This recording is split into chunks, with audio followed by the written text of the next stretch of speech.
Wouldn't it be nice if we lived in a world where life was celebrated and death was mourned, and without politics being involved?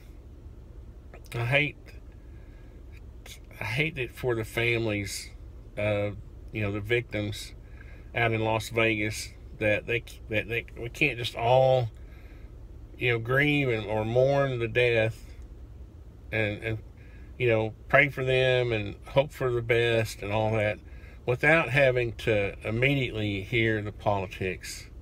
And this is the saddest. For people, it's actually pretty hard for me to put myself, as far as feeling the grief. I mean, I had my brother die 5 or 6 years ago, and I felt that grief. He was killed by a guy with a knife, right? I didn't call for a knife ban. I realized that the person who killed my brother was a mentally ill person.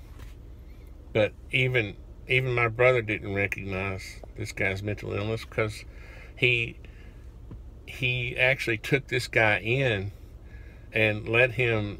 They were working out of town, and I really didn't mean for this to be a story about my brother, but I just want you to know that I'm not preaching on a soapbox with no experience.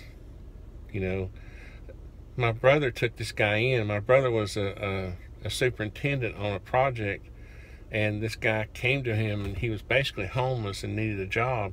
And my brother took him in, even letting him stay in his apartment, the temporary apartment that they had rented for my brother to manage this job.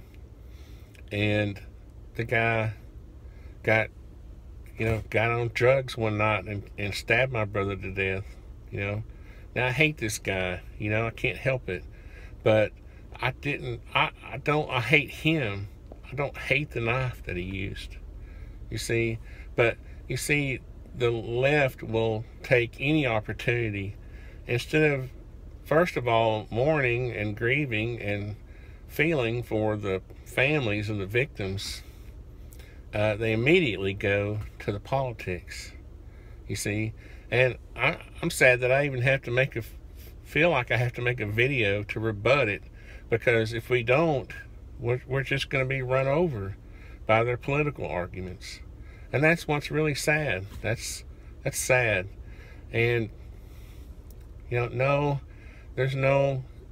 unfortunately, there's no way to identify all mental illness. It's just, we as humans have mental illness, in our DNA, unfortunately.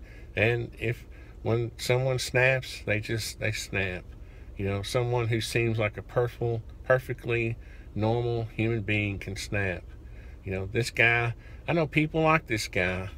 I'm not going to say exactly like him. I even know an accountant that is an FFL who owns machine guns. I've shot them many times. Okay? So, if for some reason it did happen to him, I would be totally surprised. Right? There's no way, and this guy's brother said, no way, no way this happened. How did this happen? Perfectly normal guy. There's no mental test that can be given and there shouldn't be some sort of mental test to own a firearm.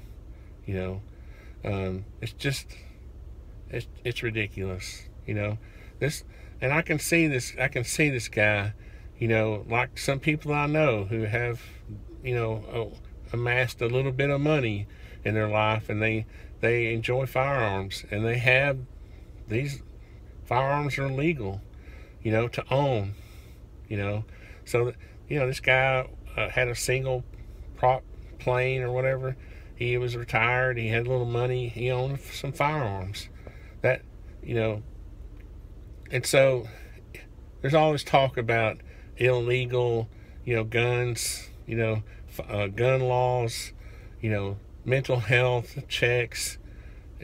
None of that would have mattered, and it's just frustrating on a day really when we should be thinking about the families, you know, and that sort of thing. What, you know, we have to be rebutting some kind of crazy. I don't have to. I guess I just feel like, since, you know, I'm not directly involved, that, I don't know, maybe I shouldn't be making this video, but I just feel like I feel the need to say what I think about the issue. So, because there are plenty of people, you know, already, you know, arguing for more gun control. The left, you know, never lets a tragedy go to waste. Just never does. They're experts at it. So anyway, praying for the families. If I get time, I'm going to go give blood. I think that's the best thing you can do in a situation like this. I think I can get there in time. That's something like that is probably the best thing you can do if you're, you know, that far removed from it, where, you know, you're not directly affected, but you want to do something to help. That's one thing you can do that will help, because the local hospitals are not going to have that kind of blood supply for that kind of thing. So even if they do, they would be drained, you know. So that's the kind of thing we need to be thinking about, not, you know, what kind of laws can we write now to punish other people, to punish law-abiding citizens. Anyway, thanks a lot, guys.